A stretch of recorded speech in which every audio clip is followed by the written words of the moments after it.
Hello everyone, welcome to Exampur. I hope you are doing well. So आप सभी को very good morning to all. और सभी लोग सेशन को ज्वाइन कर लेंगे। आप सभी को very good morning, very good morning.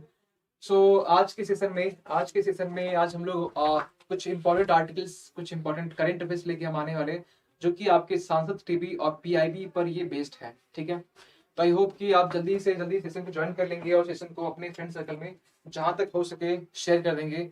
तो जो लोग जस्ट ज्वाइन कर रहे हैं, very good morning, very good morning. Okay, तो आज हमारे पास 5 आर्टिकल्स है, 5 आर्टिकल्स, 5 टॉपिक हैं, और जो कि पीआईबी पर बेस्ड है। क्यों पीआईबी पढ़ना इंपॉर्टेंट है? क्योंकि पीआईबी में आपको वो इंपॉर्टेंट करंट अफेयर मिल जाते हैं जो कि आपके यूपीएससी सीएससी के रिलेवेंट होता है।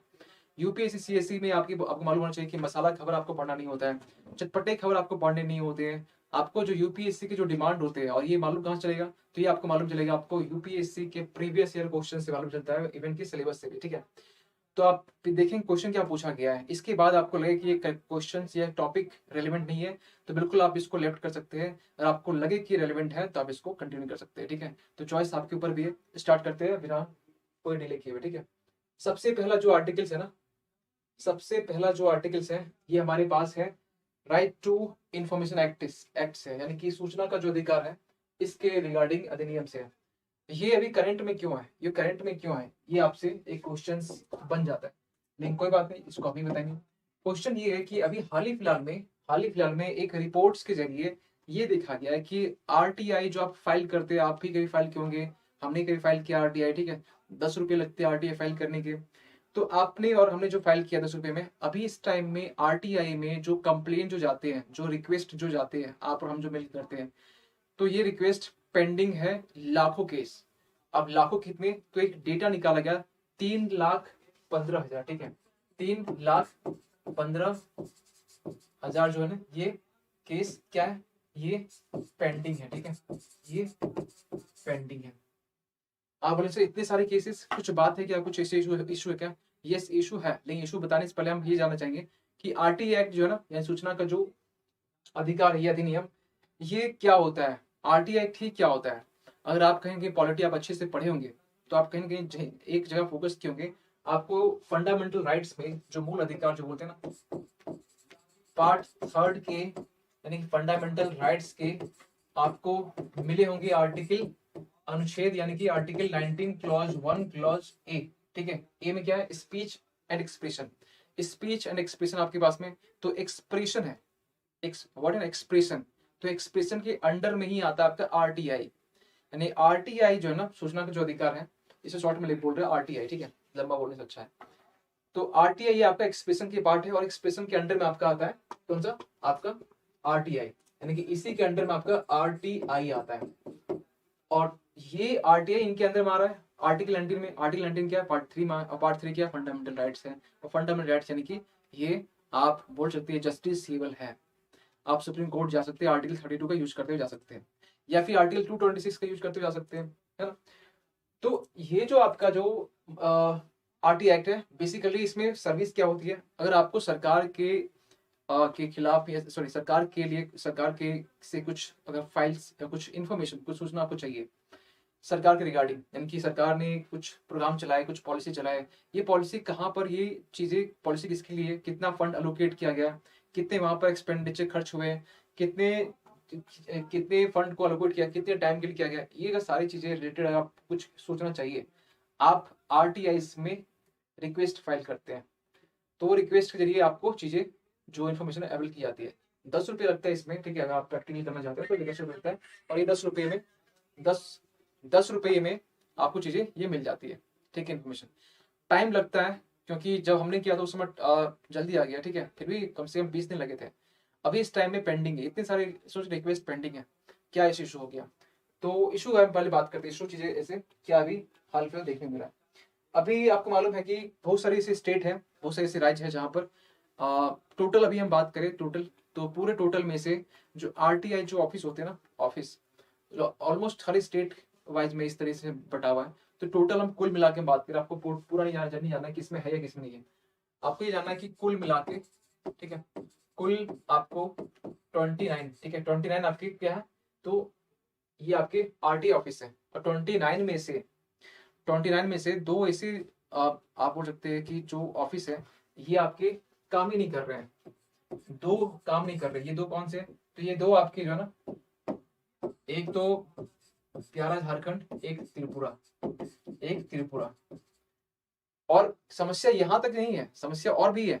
समस्या और ये है कि 29 में से, इस 29 में से 11 ही ऐसे, जहां पर 11 ही ऐसे आरटीओ ऑफिस है जहां पर ई फिलिंग आप कर सकते हैं। ई फिलिंग मतलब आप कुछ ऑनलाइन अप्लाई कभी किए, ऑनलाइन फॉर्म तो भरे होंगे ना, तो ऑनलाइन फॉर्म भरना, ऑनलाइन चीजें अप्लाई करना, तो ये होता है ई फिलिंग का एक जरिया होता है। तो ई फिलिंग जो है ना, ये 11 स्टेट नहीं, 11 आपके ऑफिस में ही है। ई फिलिंग के जो ई फिलिंग का ई जहां जुड़ गया, मतलब ई यानी कि इलेक्ट्रॉनिक, यानी कि आप डिजिटल वे में आप उस चीज को अप्लाई कर रहे हैं। तो यहाँ पर आपने एक चीज देखा कि 2 जो कि झारखंड और त्रिपुरा यहाँ पर जो कि डिफंक्ट कर रही है, परफॉर्म ही नहीं कर रही है। और बहुत सारे स्टेट में हाल ये है कि वहां पर जो आपके सूचना, जो आपके इंफॉर्मेशन, जो कमीशन जो बोलते हैं, एक होता है चीफ इंफॉर्मेशन कमीशन, एक होता है इंफॉर्मेशन कमीशन। हम बात करेंगे इसके बारे में कि इसके रिगार्डिंग कौन कौन से ऑफिस है, और ये ऑफिस आपकी संवैधानिक जो बॉडी है उसमें आता है, नहीं आता है, या नहीं आता है, ठीक है। तो फिलहाल तो हम ये यहाँ देख रहे हैं कि 11 में से 11 जो है ई फिलिंग यहाँ प्रोविजन दिए हुए हैं, ठीक है। बाकी बाकी 18 क्या, बाकी 18 में है ही नहीं, कुछ हालत ये है। अब थोड़ा सा हम यहाँ बात करते हैं कि ये जो राइट टू इन्फॉर्मेशन है, इसमें एक बॉडी है, ठीक है, जिसका नाम है आपका चीफ इंफॉर्मेशन कमीशन या इंफॉर्मेशन कमीशन बोलिए। उसमें आपके कुछ मेंबर्स होते हैं, और मेंबर्स यहाँ देखिए, कुछ चीजें कॉन्सेप्ट क्लैरिटी के लिए सही है, अब कुछ चीजें प्रीलिम्स के लिए सही होती है। अब जो चीज आपको बताने वाले ये आपको प्रीलिम्स के लिए इंपॉर्टेंट हो जाएगा। देखिए, एक होता है आपका, अगर हम बात करें इसके लिए, तो एक होता है CIC, यानी कि चीफ इंफॉर्मेशन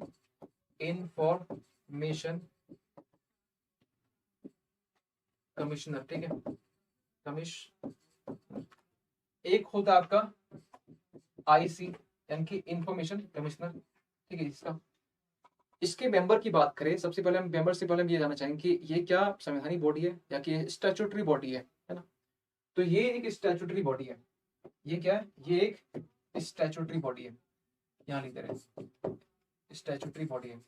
मतलब क्या होता है? मतलब ये हुआ कि ये पार्लियामेंट सांसद से एक प्रॉपर लॉ, एक प्रॉपर एक्ट, बिल पास करके इसे बनाया गया अधिनियम, तो जिसे बोलते हैं स्टैट्यूटरी बॉडी।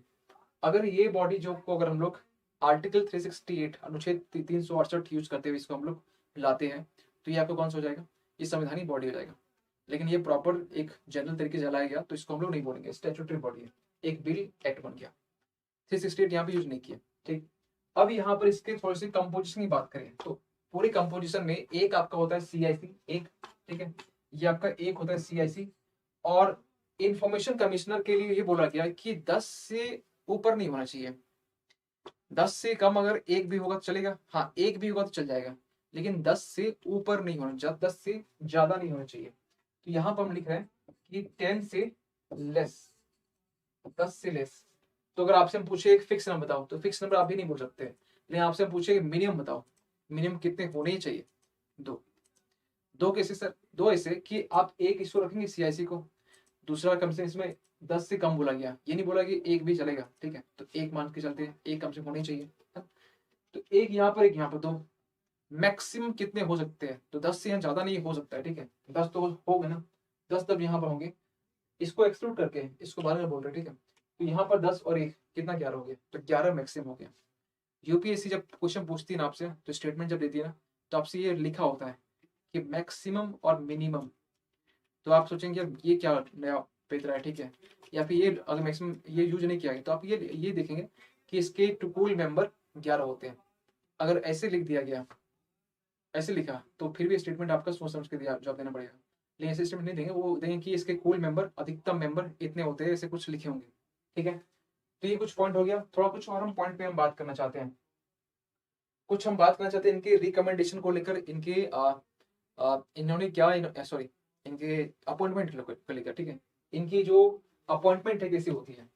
तो जो CIC है ना, CIC, इनकी अपॉइंटमेंट की हम तो बात कर लेते हैं। इनकी अपॉइंटमेंट जो है ना, वो कौन करता है? वो राष्ट्रपति करता है। सबसे पहली बात, कौन करता है? ये तो राष्ट्रपति करता है, राष्ट्रपति करता है। और राष्ट्रपति भी जो करता है ना, राष्ट्रपति एक कमेटी से कुछ सलाह मशवरा करने की बात करता है। एक कमेटी उसके नाम को सजेस्ट करती है और उस कमेटी में बेसिकली आपके प्राइम मिनिस्टर होते हैं। ये राष्ट्रपति अकेले काम नहीं करता है, एक कमेटी होती है। तो ये कमेटी जो होती है ना, ये कमेटी कुछ नाम को सजेस्ट करती है और इस कमेटी में कौन कौन होते हैं ये भी आपको जानना चाहिए। इस कमेटी में आपके पास प्राइम मिनिस्टर हो गया, एक आपका लीडर ऑफ अपोजिशन हो गया, लीडर ऑफ अपोजिशन हो गया, उनकी विपक्ष पार्टी के जो नेता होते हैं, है ना। एक आपकी प्राइम मिनिस्टर प्रधानमंत्री हो गए, एक विपक्ष पार्टी नेता, एक आपके यूनियन कैबिनेट के एक जो कि प्राइम मिनिस्टर उसको अपॉइंट करते हैं। तो एक यूनियन कैबिनेट का कोई मिनिस्टर, चाहे फाइनेंस हो चाहे एग्रीकल्चर हो, यूनियन कैबिनेट यूसी करती है, ठीक है, यूनियन कैबिनेट, ठीक है। तो 3 लोग होते हैं। आपको सोचिए कि रूलिंग पार्टी के साइड से 2 लोग यहाँ ऐसे हो गए, तो यहाँ पर जो नाम सजेस्ट किए जाएंगे मेजोरिटी में होगा।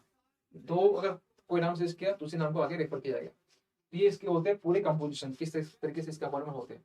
एक सवाल ये भी आता है ना कि ये बता दो कि इनके क्या रीअपॉइंट हो सकते हैं, फिर से रीअपॉइंट हो सकते हैं, फिर से अगर अपॉइंट हुए फिर ये मतलब इनके टाइम पीरियड खत्म हुआ, क्या फिर से रीअपॉइंट हो सकते हैं?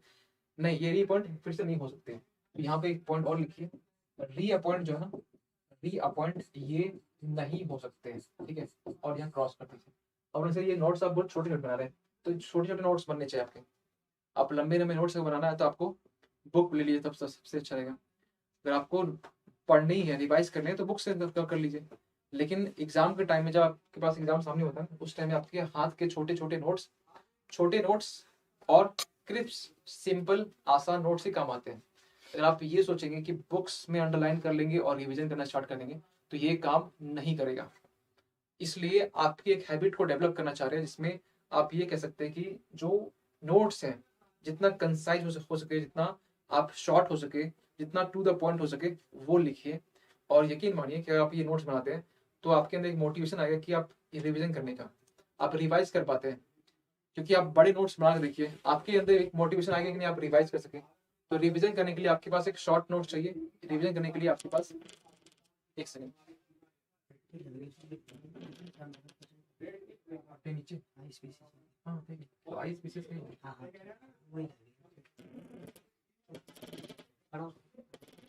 तो ये रहा इसके रिगार्डिंग, ठीक है। तो आई होप कि यहाँ तक नोट्स आप बना लिया। सवाल ये आ रहा है कि ये अभी क्यों समस्या आ रही है, समस्या यहाँ पर क्यों आ रही है? समस्या यहाँ इसलिए आ रही है क्योंकि आपको मालूम है कि 2019 में ये जो सूचना का जो अधिनियम है, ठीक है, अधिकार का अधिनियम, ये आपका अमेंड हुआ था, संशोधन हुआ था 2019 में। 2019 में इसे यहाँ पर संशोधन किया गया था 2019 में। एक ही स्लाइड में हम सारा कंटेंट लिखेंगे जो आपके एग्जाम के लिए रेलेवेंट होगा, एक ही स्लाइड में, ठीक है। 2019 में इसे संशोधन किया गया और इस संशोधन में ध्यान सुनेंगे इस चीज को, इस संशोधन में ये ध्यान रखा गया कि देखिए, संशोधन जब भी होता है ना, या तो कुछ चीजें बदली जाती है, कुछ माइनस या कुछ प्लस होता है। यहाँ पर क्या हुआ ना, यहाँ पर माइनस इस तरीके से हुआ कि जो इनके पास जो अधिकार था, जो सूचना जो अधिकारी है, इनके पास जो अधिकार था, इनके पास जो राइट्स था, वो पूरा छीन लिया गया। इनकी जो सैलरी थी, इनकी सैलरी इलेक्शन कमीशन, जो सूचना जो आयोग होते हैं ना, उनकी चीफ इलेक्शन कमिश्नर जो होते हैं उसके बराबर थी। बाकी जो इंफॉर्मेशन कमिश्नर की जो सैलरी आपके इलेक्शन कमिश्नर के बराबर थी। ये अब हटा के ये कह दिया गया कि अब सरकार डिसाइड करेगी, ठीक है। एक सबसे पहले उनको मोटिवेशन कहाँ से मिलेगा कि सरकार उसको एक कठपुतली बना कर रखना चाह रही थी। दूसरा एक एरर गलती ये हुआ कि इनकी जो टाइम पीरियड है ना, इनकी जो कार्यकाल की जो बात करते हैं, इनकी कार्यकाल को लेकर भी चेंज किया गया। क्या इनको ये बोला गया कि या तो 65 साल के हो गए तो आप रिटायर ले लो, या फिर सरकार ने जो टाइम डिसाइड किया, अब 65 साल एक तो आपका एज के ऊपर, ठीक है, जो टाइम पीरियड सबका कुछ ना कुछ टाइम पीरियड होता है, 5 साल सबका 5, किसी के 6 होता है। तो इनकी बात ये बोल रहे हैं 65 साल आप अटेंड कर लो, या फिर 65 नहीं किए तो सरकार जो डिसाइड की हुई है कि आपको 2 साल रहना है, सरकार ये बोली है कि आपको 2 साल के लिए रखा गया, 2 साल के लिए आप रहेंगे। तो यहाँ पर 65 ईयर्स, और या फिर जो सरकार ने जो ये जो सुझाव दिया, ठीक है, सुझाव दिया है, तो ये चीजें इसमें। अब ये जो कमियां थी ना, कुछ ही कमियां थी, लेकिन कुछ ये कमियां बहुत बड़ी कमी थी। आप किसी कार्यकाल को इस तरीके से कम करती है, बाकी चीज को आप पूरा कंट्रोल कर रहे हैं, तो इनके अंदर एक डीमोटिवेशन आ गया। आप भी कुछ सोचिए, आपको अंदर इतना कोई कंट्रोल करे तो आप खुद हिम्मत हार जाएंगे। तो एक फ्रस्ट्रेशन देखने को मिला, और वही फ्रस्ट्रेशन आपका pending of cases, pending cases कभी कहीं ठीक भी है तो कहीं कहीं एक टार्डी, एक वर्ड यूज होता है। टार्डी मतलब क्या होता है कि आप काम तो कर रहे हैं, बहुत स्लो मोशन में आप काम कर रहे हैं, बहुत आप स्लो मोशन, यानी कि आपके आप मतलब आपको इच्छा नहीं काम करने की, आप एक जो काम 1 घंटे में हो सकता है वो आप काम 10 घंटे में कर रहे हैं, इस तरीके से, ठीक है। तो ये रहा पूरा आर्टिकल इसके रिगार्डिंग, ठीक है। आगे बढ़े। आई होप कि एक स्क्रीन शॉट अगर आप लेना चाहते हैं आप इसको ले सकते हैं। 2 सेकंड के लिए हम साइड हो जा रहे हैं, ठीक है।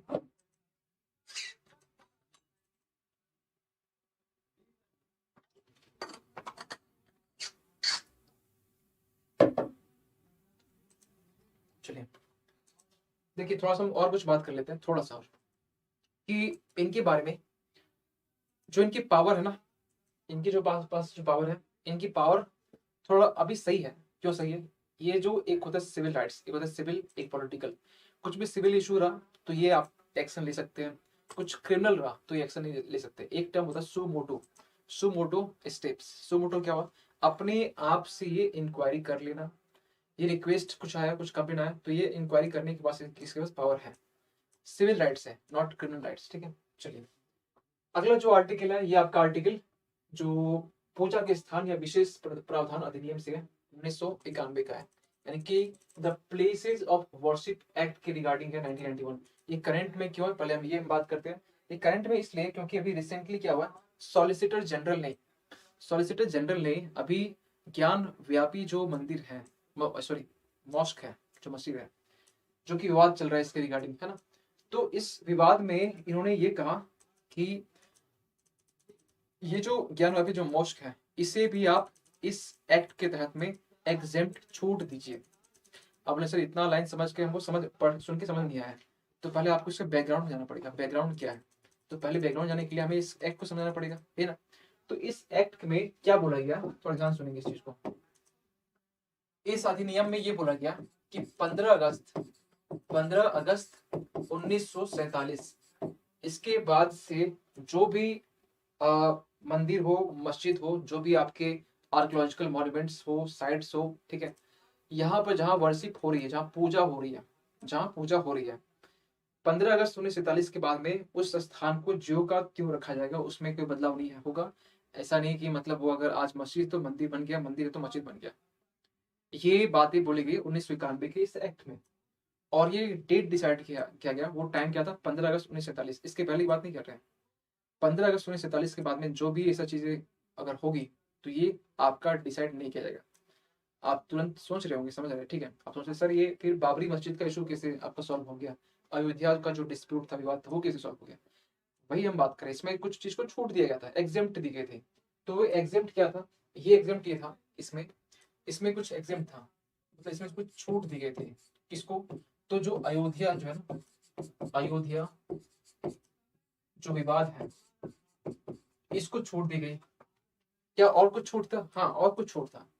जैसे जो आर्कोलॉजिकल जो साइट्स होते हैं, पुरातात्विक जो आपके साइट्स होते हैं, ठीक है, हेरिटेज होते हैं, जो पुरातात्विक, और भी छूट क्या है, एक तो ये हो गया जो पुरातात्विक जो साइट्स होते हैं, ठीक है, हेरिटेज होते हैं, जहां पर पूजा हो रही है, पुरातात्विक तो हो लेकिन जहां पूजा हो रही है, ठीक है, इसको यहाँ लिख लीजिए, जहां पर पूजा हो रही है, जहां पूजा हो रही है, तो वो भी साइट्स को, वो भी स्थल को बोल सकते हैं, उसको भी छूट दी गई, उसे भी एग्जेम्प्ट किया गया। थर्ड में ये 3 कंडीशन का है, 3 को छूट दिया गया। एक तो अयोध्या नाम से बोला गया, ठीक है, और ये पुरातात्विक जो साइट्स जहाँ पर पूजा हो रही है, अब पूजा जिनकी भी हो रही है वो उनकी होगी, ठीक है।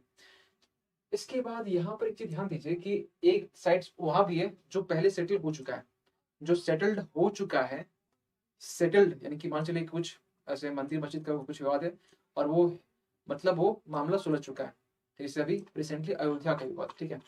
तो अयोध्या का विवाद जो है ना सेटल्ड, सेटल्ड ये हो चुका है, यानी वो विवाद जो कि सेटल हो चुका है। अब ऐसे विवाद के लिए, ऐसे विवाद के लिए जो कि अयोध्या एग्जाम्पल लेते हैं, सेटल हो चुका है, तो ये भी आपका छूट से बाहर है। मतलब क्या अगर हम ये सोच सकते हैं ये छूट से बाहर है तो क्या ये फिर से आगे आ सकता है, क्वेश्चन मार्क। हाँ आ सकता है, क्योंकि इसे छूट में रखा गया। जो सेटल हो चुका है वो भी आगे इसको छूट में रखा है, यानी कि उसका भी काउंट इसके अंदर नहीं करेंगे। और ये एक्ट, ये अधिनियम क्या कहता है कि इसके बाद से जो आपका स्थल है जहाँ पर जिसकी पूजा हो रही है उसी की पूजा होगी, चाहे वो हिंदू की बात करें चाहे मुस्लिम की बात करें। ठीक है, अब एक चीज ध्यान दीजिए यहाँ पर, ये तो डेट डिसाइड कर लिया गया, आई होप कि यहाँ तक पॉइंट आपका क्लियर होगा।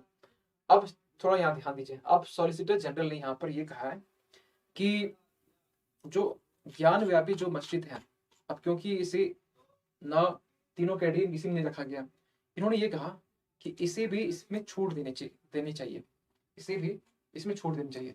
क्या बोले, किस आधार पर ये बोले, आधार ये था कि ये भी पुरातात्विक साइट से, पुरातात्विक हेरिटेज है, क्या बोलते हैं आर्कियोलॉजिकल साइट से जो हेरिटेज है की बात की जा रही है या मोन्यूमेंट्स की बात की जा रही है, तो इसके तहत आपको छूट देनी चाहिए, ये बोला गया। तो अभी ये बोला ही गया, ठीक है, किसी सुप्रीम कोर्ट को बोला गया, वो जो बेंच जो डिसाइड किया ना, ये जो डिसीजन ले रही है ज्ञान वापी मोक्ष का, उसको बोला गया। तो अभी तो बोला ही गया, ठीक है, लेकिन उस बोलने पे हमें थोड़ा एनालिसिस करनी चाहिए कि चीजें क्या चल रही है, पीछे से क्या चल रही है।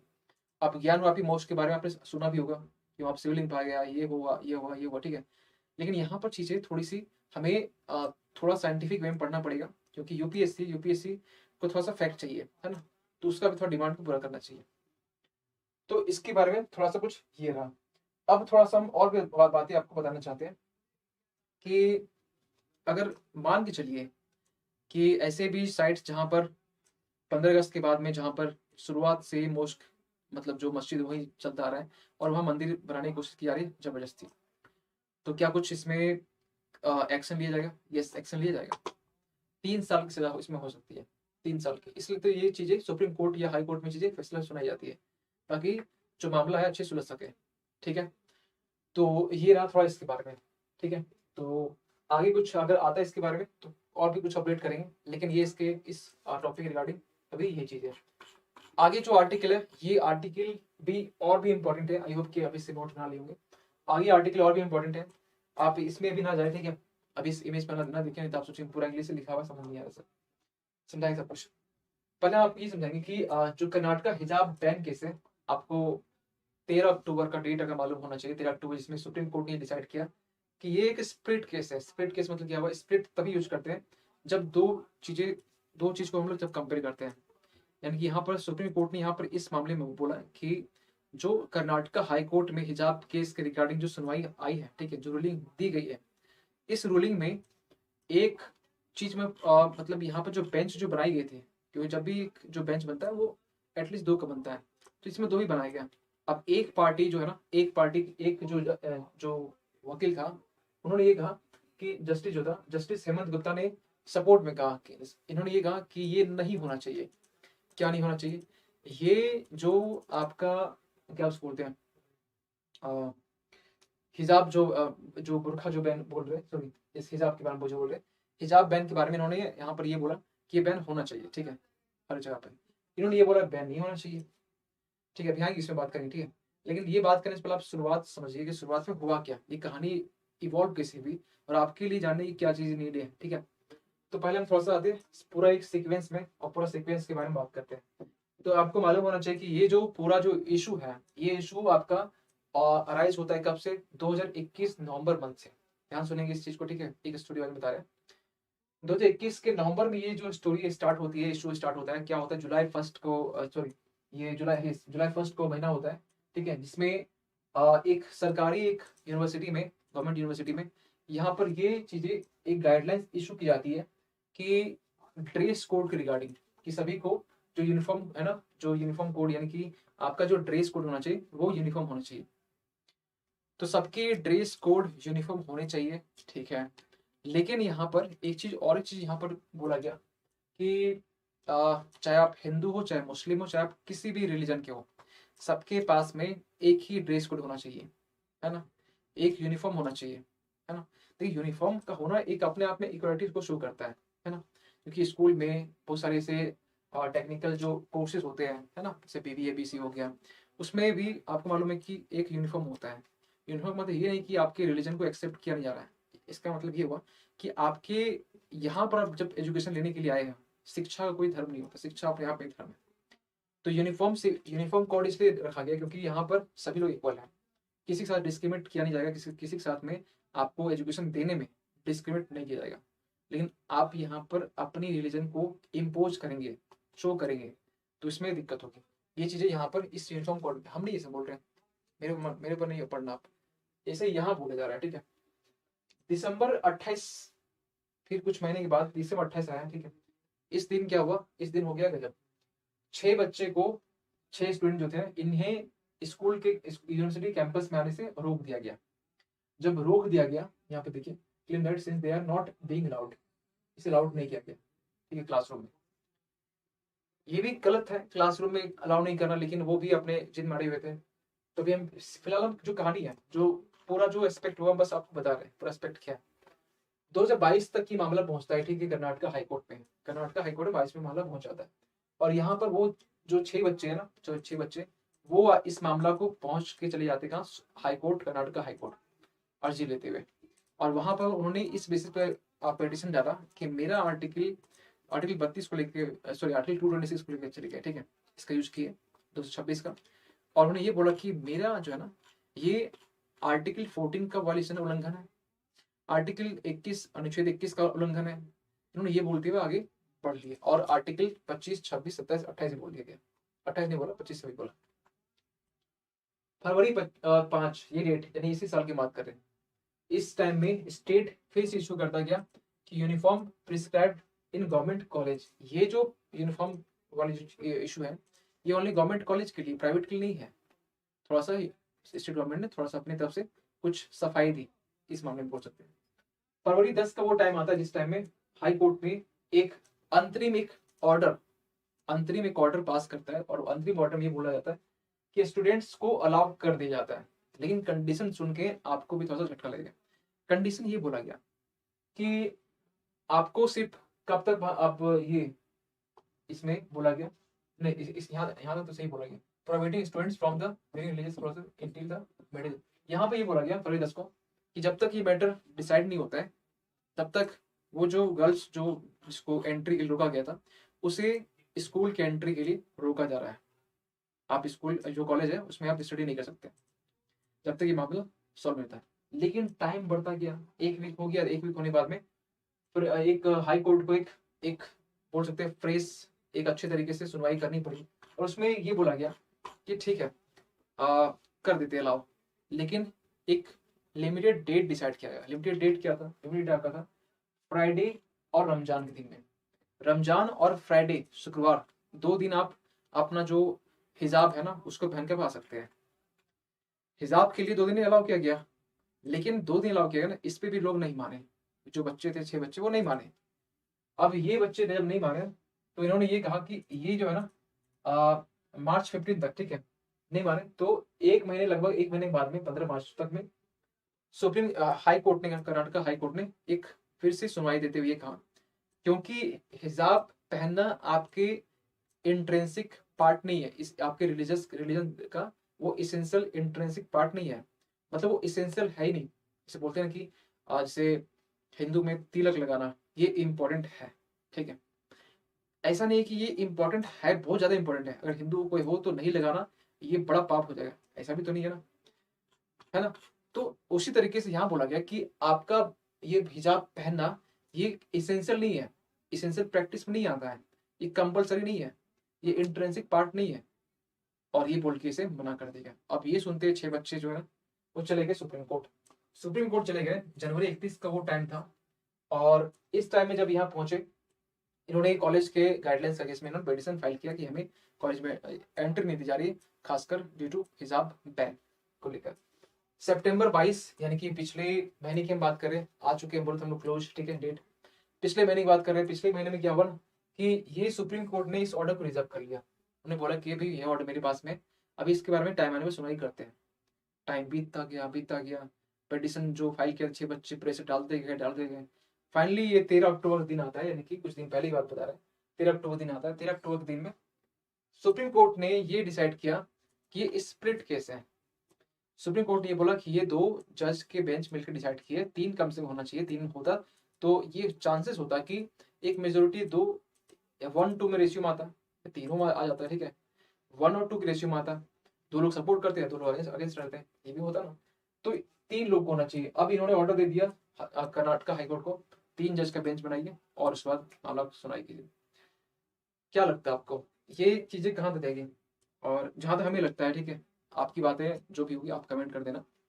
हमें ये लगता है कि जो हाई कोर्ट से जो डिसीजन आपका आया था, फिर से ये आपका जो जो जजमेंट होगा ये हिजाब बैन के फेवर में होगा। हिजाब बैन करने की बात की जाएगी और ये फिर आपका मामला फिर सुप्रीम कोर्ट जाएगा। ये चलता रहेगा। अभी सोचिए कब से स्टार्ट हुआ, पिछले साल के जुलाई में, आज 1 साल से ऊपर हो गया। तो ये पूरा मामला रहा इसके बारे में। दो जो जज के बारे में बोले, दो जज जो पहले आपके बनाए गए थे, दो स्प्लिट जज, यानी कि दो ही जज ने सुनाई कि एक सपोर्ट में एक नहीं सपोर्ट में थे। इन्होंने भी कुछ अपनी बातें रखी। इन्होंने एक ये बोला कि ये जो सेक्युलरिज्म जो होता है ना, इसके अगेंस्ट में है। दूसरा ये बोला कि अगेंस्ट में नहीं है, ये एक मैटर ऑफ चॉइस है। अब जैसे एग्जाम्पल लेते हैं, कोई भी कोई अगर लड़का है, स्कूल लड़का, वो क्या करता है कि वो ब्रेसलेट पहन के आता है, ब्रेसलेट पहन के आता है, ठीक है, कोई बहुत बड़ा इशू नहीं है, ठीक है, लेकिन फिर भी स्कूल में जो बिहेवियर जो डिसिप्लिन होती है उसके अगेंस्ट में होता है, ठीक है। आप ब्रेसलेट पहन के आना, आप मतलब तिरछी टोपी पहन के आना, ठीक है, अगर आप जैसे कुछ आपके हेयर में कुछ इशू, बाल में कुछ इशू, तो अलग बात है, लेकिन इशू नहीं है तो फिर आप ऐसा नहीं टोपी पहन के आ रहे हैं, ठीक है, स्टाइलिश टोपी पहन के आ रहे हैं, ब्रेसलेट पहन के आ रहे हैं, जैकेट एकदम हीरो बन के आ रहे हैं, तो इसके तो अगेंस्ट है ही, ठीक है। इन्होंने ये कि मैटर ऑफ चॉइस है। जैसे गर्ल्स, आप गर्ल्स लोग जो होते हैं हेयर बैंड लगा के आते हैं, ठीक है, तो ये कंपलसरी, ये तो ठीक है, वो तो उसका पार्ट है, लेकिन फिर भी कहीं ना कहीं ये उनके मेटर ऑफ चॉइस है, ये चॉइस है उनका। आप चॉइस पे आप इंटरफेयर नहीं कर सकते हैं। फिर उन्होंने ये कहा कि, इन्होंने ये कहा अगेंस्ट वाले में, सुधांशु धुलिया ने, कि स्कूल्स ऐसा नहीं कि मिलिट्री कैंप की तरह है कि पूरा फुल डिसिप्लिन रहना चाहिए। स्कूल में एजुकेशन दी जाती है, एजुकेशन देना, और वहां पर थोड़ी चीज लिबरल होनी चाहिए, थोड़ी आसान होनी चाहिए। लेकिन आप लगाए जा रहे हैं, मतलब इम्पोज पे इम्पोज, ठीक है। और इन्होंने ये कहा कि यूनिफॉर्मिटी होनी चाहिए, एक समानता होनी चाहिए, इक्वलिटी होनी चाहिए। ऐसा नहीं कि कोई कुछ बन गया, कुछ बन गया है। एजुकेशन का ये मंदिर है, द्वार है, यहाँ सबके लिए अलाव है, लेकिन यहाँ पर भी एक यूनिफॉर्म, एक कोड जो मानना चाहिए। ये इन्होंने कहा है, ठीक है, ये हम नहीं कह रहे, हम तो न्यूट्रल हैं, तो कुछ भी नहीं कर रहे हैं, ठीक है। हम वही कह रहे हैं जो इन्होंने ही कहा है, ठीक है, जो अभी तक सुनाया गया। अब यहाँ पर हम क्या लिखने वाले, इसको सुनिए। दो यहाँ पर जजमेंट लिखने वाले, दो जजमेंट कौन कौन से, दो 2015 की बात है।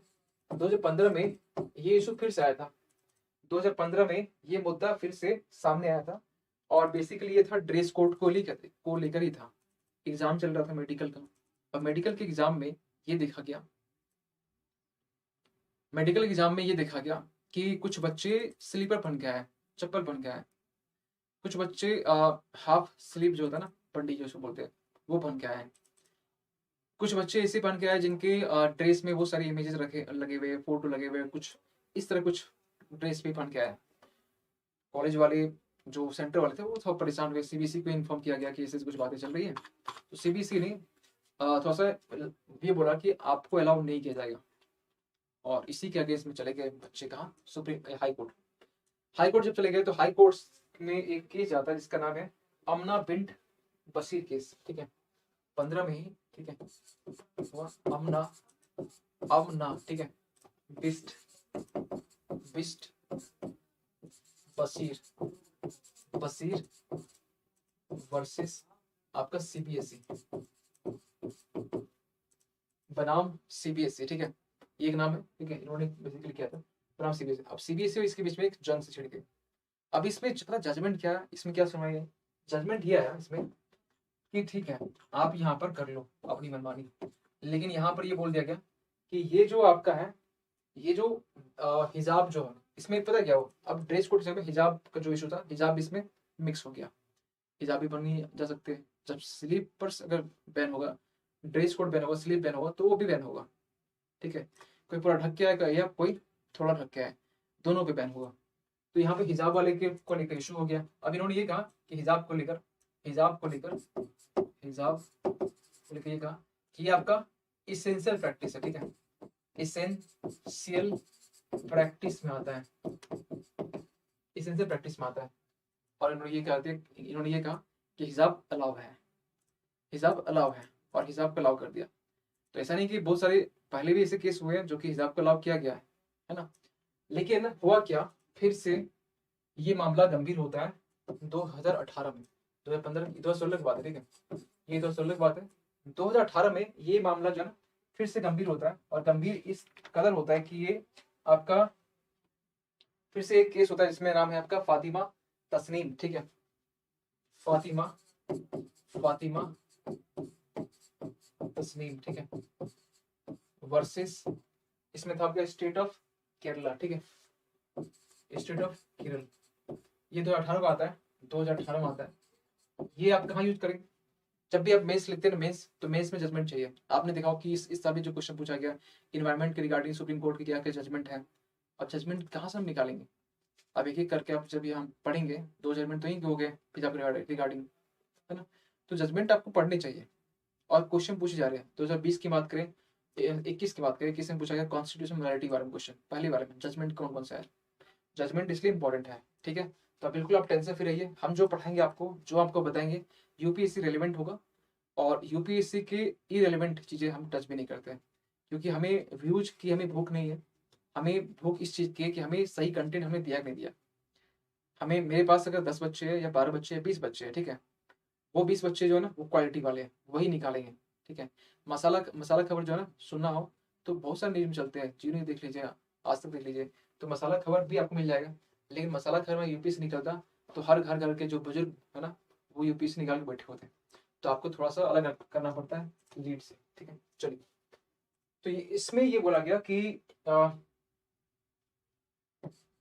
इसमें ये बोला गया कि जो आपका जो इंस्टीट्यूशन है, यानी जो आपका कॉलेज है, जो आपके स्कूल है, ये सुप्रीम है, ये सर्वे सर्वा बोल सकते हैं। ये सबसे ऊपर कौन सा ऊपर है? तो ये ऊपर किससे है? तो ये आपका जो कॉलेज है, जो संस्था, ठीक है, जो संस्था है ना, संस्था में आपका कॉलेज स्कूल सब आ जाएगा। संस्था ऊपर है एक इंडिविजुअल से, एक व्यक्ति से संस्था ऊपर है, और संस्था जो बोलेगी वो बात आपको मानना पड़ेगा। यानी कि जस्ट इसके उल्टा बोल दिया, ये दोनों को लिख लेंगे, ठीक है। और बाकी जो केस था, जहां तक अभी केस हुआ है, अभी अभी आगे जब इससे बढ़ेगा ना, तो अभी तो अपने तुरंत लाएंगे इस केस को। इससे कुछ आगे बढ़ा, कुछ हाई कोर्ट फीस 3 जज का बेंच बैठेगा, वहां भी कुछ नहीं बोलेंगे। जब कुछ इसका जजमेंट आ जाएगा, सुनवाई, उसके बाद हम इस चीज को फिर से हल्का अपडेट कर देंगे, ताकि आपको मालूम चले कि क्या अपडेट करना है। चलिए आगे बढ़ते हैं। और अगला जो आर्टिकल है ये आपका है भारतीय अंतरिक्ष सम्मेलन से है। ये अभी रिसेंटली किया गया, और ये किस लिए किया गया? क्योंकि ये अभी हाल ही फिलहाल में अभी इंडियन जो भारतीय है ना, भारतीय अंतरिक्ष है ना, भारतीय अंतरिक्ष भारतीय अंतरिक्ष जो एसोसिएशन है, एसोसिएशन, इसके 1 साल हो गए, 1 ईयर कंप्लीट हो गए, 1 साल इनके कंप्लीट हो गए। और ऐसे यहाँ कुछ मतलब बनता है, ये नाम पूछा जाएगा इंडियन स्पेस एसोसिएशन। ये इसरो ने बहुत पहले इसका निर्माण कर चुके थे। स्टेटमेंट बस इतना एक रहेगा, बाकी 2-3 स्टेटमेंट और भी रहेंगे जो डिटेल्स के बारे में रहेगा, लेकिन वो वही छेड़ेंगे जहां पर वो इस चीजें आप पढ़े होते हैं, ठीक है, जो चीजें जाननी भी चाहिए आपको। तो अगर आप ये चीज मालूम हो, रिसेंटली 1 साल इसका हुआ, तो रिसेंटली बना होगा, 21 बना, ठीक है। तो ये 2021 में ये इसका निर्माण हुआ था। अब आपके दिमाग में कुछ क्वेश्चन दौड़ रहा होगा, सर ये क्यों बनाया गया था? कुछ तो इसका मकसद होगा, यस, कुछ इसका उद्देश्य होगा। ये उद्देश्य क्या है? इसका उद्देश्य ये था कि जो प्राइवेट की हम जो बात करते हैं ना, जो प्राइवेट प्राइवेट पब्लिक प्राइवेट है ना, पब्लिक प्राइवेट, तो वो जो प्राइवेट की जो बात कर रहे हैं, प्राइवेट को भी कहीं ना कहीं जो स्पेस अंतरिक्ष के में जो सैटेलाइट की बात करते हैं, रॉकेट की बात करते हैं, या फिर और भी जो कुछ मिसाइल की बात करते हैं, उसमें अभी जो प्राइवेट है ना, वो तो अभी उसको भी कहीं ना कहीं पार्टिसिपेट मिलता है। लेकिन प्राइवेट को अभी कुछ जैसे मिसाइल कुछ पार्ट्स हो गए, कुछ पार्ट हो गए, कुछ कुछ पुर्जे हो गए, ये बनाने के लिए प्राइवेट को दिया जाता है, ठीक है, यहीं तक। लेकिन इसका एक मेन मकसद ये भी है कि उनको थोड़ा सा और भी दो, उनको सैटेलाइट बनाने के लिए मैं पूरा जिम्मेवारी देता हूँ, उनको संभाल लेंगे। तो ये क्यों हो रहा है? क्योंकि सरकार पूरा खर्च करती है इनके ऊपर। सरकार को पता है कितना खर्च है 1 साल में? 1 साल में इसरो के ऊपर में, इंडियन स्पेस रिसर्च ऑर्गेनाइजेशन में, 1 साल में ये आपका 15 से 16 हजार करोड़, ये करोड़, हजार करोड़ की बात कर रहे हैं, इतना खर्च होता है 1 साल में। प्राइवेट वाले आएंगे तो प्राइवेट अपने पैसे लगाएंगे, या थोड़ा सरकार को देना पड़े, थोड़ा बहुत देना पड़ेगा, क्योंकि प्राइवेट है। तो यहाँ पर हम ये कहना चाहते हैं कि इतने खर्च हो रहे हैं, तो प्राइवेट की जो पार्टी से भागीदारी है, इसकी जो भागीदारी है ना, इसकी जो भागीदारी है इसको बढ़ाने की बात की जा रही है। तो ये जो है ना, इसमें इसकी पार्टिसिपेशन है वो बढ़ाने की बात की जा रही है, ठीक है। अब एक सवाल और भी उठ रहा है कि जो पूरा जो स्पेस का जो इकोसिस्टम है, ठीक है, पूरा स्पेस की हम बात करते हैं, पूरे वर्ल्ड की बात कर रहे हैं, पूरे वर्ल्ड में स्पेस को लेकर जो सबका ही भागीदारी है ना, हर एक कंट्री कुछ ना कुछ है, ठीक है, कितने सैटेलाइट छोड़े, कितने कम्युनिकेशन सैटेलाइट, कितने रॉकेट, ये सब कुछ मिला जुला के इंडिया की एक डेटा निकाला गया कि इंडिया 2025 तक में 36% जो है ना अपनी भागीदारी पूरे वर्ल्ड पे देने वाला है स्पेस के लिए, अंतरिक्ष के लिए। बस इसको सुन लीजिए, डेटा बहुत ज्यादा इंपॉर्टेंट नहीं है लेकिन फिर भी थोड़ा बहुत आप इसको कंसिडर कर सकते हैं, ठीक है। और दूसरी बात यहाँ पर ये है कि इसके जरिए कहीं ना कहीं जो यंगस्टर है, जो नौजवान लोग हैं, इनको भी कहीं कहीं एक मौका मिलेगा, एक अपॉर्चुनिटी मिलेगी, एक अवसर मिलेगा कि इसमें काम करने का। मतलब ये सब ओनली प्राइवेट के लिए है, ये आपके इसका मेन उद्देश्य ये भी है, ये भी लिख दे रहे हैं कि जो नौजवान है ना, इन्हें भी मौका, इन्हें भी एक अवसर, इन्हें भी अपॉर्चुनिटी दी जाएगी, ठीक है। तो ये हो गया इसके बारे में कुछ क्वेश्चंस। और एक सवाल ये आ रहा है, कि क्या चीज है, एक सवाल ये आ रहा है कि इसकी नीड क्यों हुई, इसकी नीड यहाँ पर क्यों हुई, इसकी नीड यहाँ पर क्यों हुई। तो सबसे पहली बात ये कि इसरो जो है ना, इसरो की मोनोपोली ना हो जाए। इसरो की मोनोपोली किस मामले में, इसरो ही सब कुछ भी कर रहा है, इसरो ही सारा कुछ सैटेलाइट से लेकर रॉकेट मिसाइल सब कुछ ही बनाता है, ठीक है।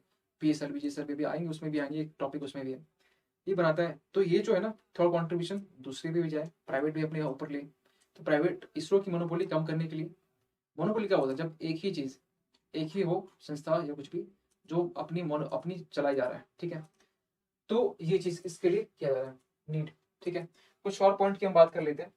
कुछ और पॉइंट में ये है कि इसमें हम लोग, ऐसा नहीं कि ये सरकार के पहला ये स्टेप है, इसके पहले भी जो प्राइवेट की जो भागीदारी बढ़ाने के लिए इन्होंने पहले भी एक स्टेप, एक चीज लॉन्च कर चुके थे जिसका नाम था आपका इन स्पेस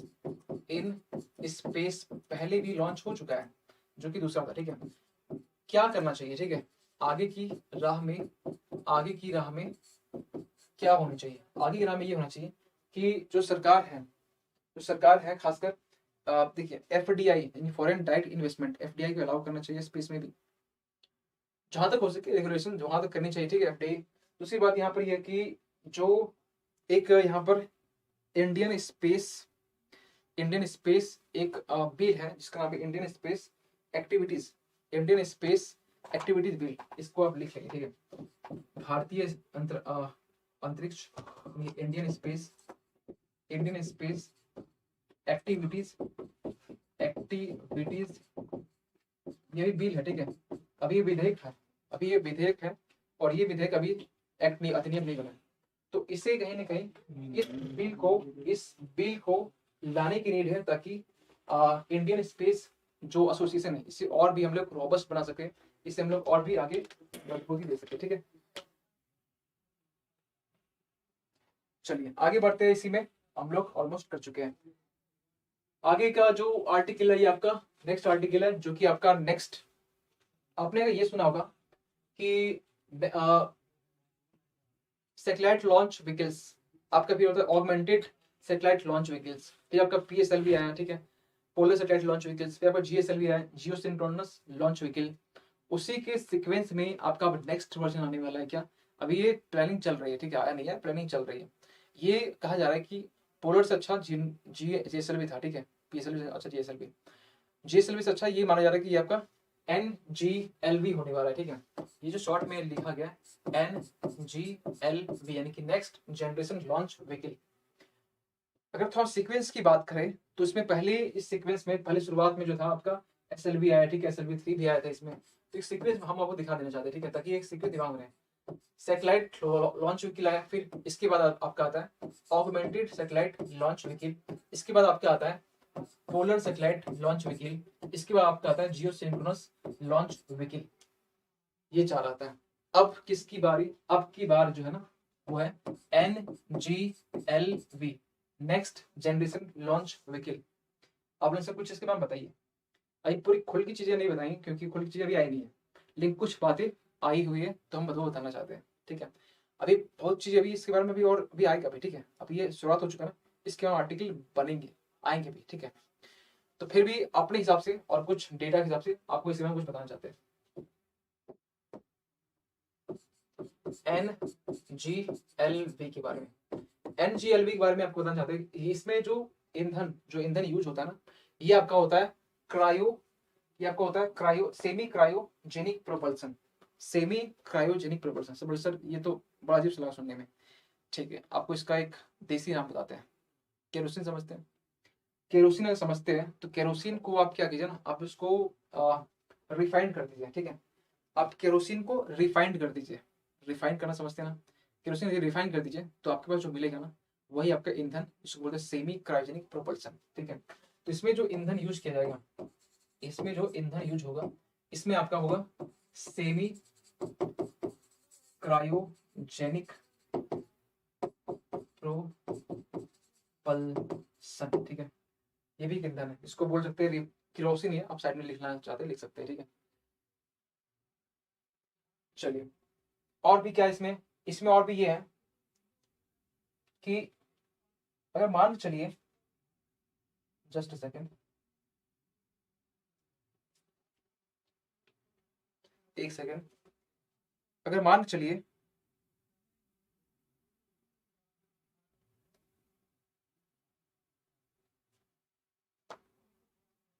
यस, अगर मान चलिए कि और भी कुछ हम बात कर ले, तो इसके जरिए ना जो कम्युनिकेशन, जो सैटेलाइट होती है, जो संचार का जो सैटेलाइट होता है, उसे भी कहीं कहीं से फायदा मिलने वाला है। संचार की हम बात करें, ठीक है।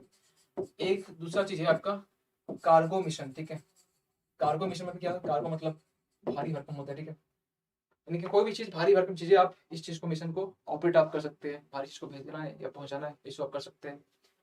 कार्गो मिशन की बात करें या फिर हम बात करें इसमें और भी बहुत सारे जैसे पॉइंट है, जैसे कि आप इसमें लिख सकते हैं कि ह्यूमन स्पेस फ्लाइट, मानव को भेजने की बात करें, या फिर डीप स्पेस मिशन की बात करें। डीप स्पेस मिशन आप तो सुने भी इसका नाम, डीप स्पेस मिशन की बात करें, तो इसके लिए भी आपके पास ऑप्शन होते हैं, ठीक है। तो ये रहा अभी इसके बारे में, ठीक है। तो आई होप की चीजें आपको समझ में आई होगी। बहुत डिटेल में नहीं गए कि PSLV में क्या चीज होता है, क्या ईंधन, क्योंकि ईंधन ईंधन से क्वेश्चन पूछे नहीं जाते हैं। हाँ, जब इसको हम जब कभी करवाएंगे, तो क्योंकि हम आज हमारे पास में 5-6 टॉपिक हैं, ठीक है ना। तो जब भी हमें 3-4 टॉपिक लिखेंगे तो उस टाइम में हम थोड़ा डीप में बात करेंगे कि चीजें क्या क्या होती है, और लिखते हुए बात करेंगे, ठीक है। अच्छा, ये और एक कहाँ चला गया? अच्छा, ये लगता है, अच्छा ये इतना ही था। तो ये रहा इसके बारे में, इतना ही। तो चलिए, आई होप कि कुछ अगर डाउट होगा तो आप पूछ सकते हैं, ठीक है। नहीं है तो थोड़ा हम आगे लेके चलते हैं इस चीज को। आपको मालूम होना चाहिए कि अभी फिलहाल चीजें तो आउटडेटेड है, ठीक है, इसको हम नहीं करते। लेकिन हाँ, जो सर्वोदय बैच है ना, इसके रिगार्डिंग कुछ बताना चाहते हैं कि इसके बेनिफिट्स के रिगार्डिंग। इसमें बेनिफिट्स आपको ये मिलता है कि 1200 प्लस जो घंटे हैं ना, इसमें आपको चीजें प्रोवाइड की जाती है। 1-to-1 मेंटरशिप होती है आपके पास में, ये फैसिलिटी बिल्कुल एक मीडियम प्राइस में। मेन आंसर राइटिंग प्रैक्टिस जो कि बहुत कंपलसरी है। लेक्चर नोट्स PDF इसके मिल जाते हैं। Prelims mock test, live discussion, current affairs program मिल जाते हैं, डाउट क्लियरिंग सेशन मिल जाते हैं आपको, ठीक है। उसके बाद आपको अगर एग्जाम जो एप्लीकेशन है, इसकी अगर कुछ आइडिया नहीं है, अगर फिर आप डाउनलोड नहीं किए अभी तक, तो आप इसको डाउनलोड कर सकते हैं, एग्जामपुर को। प्ले स्टोर से, प्ले स्टोर में जाना आपको, प्ले स्टोर सर्च करना एग्जामपुर, आपको मिल जाएगा एग्जामपुर सरकारी नौकरी प्रेप, ये, ठीक है। इंस्टॉल करना है, ओपन करना है, और अपने नाम को यहाँ पर रजिस्टर करना है विद फ्यू बोल सकते हैं कि कुछ डिटेल के साथ में, ठीक है। ताकि आप वो सारी चीज को एक्सप्लोर कर सकते हैं जो कि आपको एग्जामपुर आपको प्रोवाइड कर रहा है।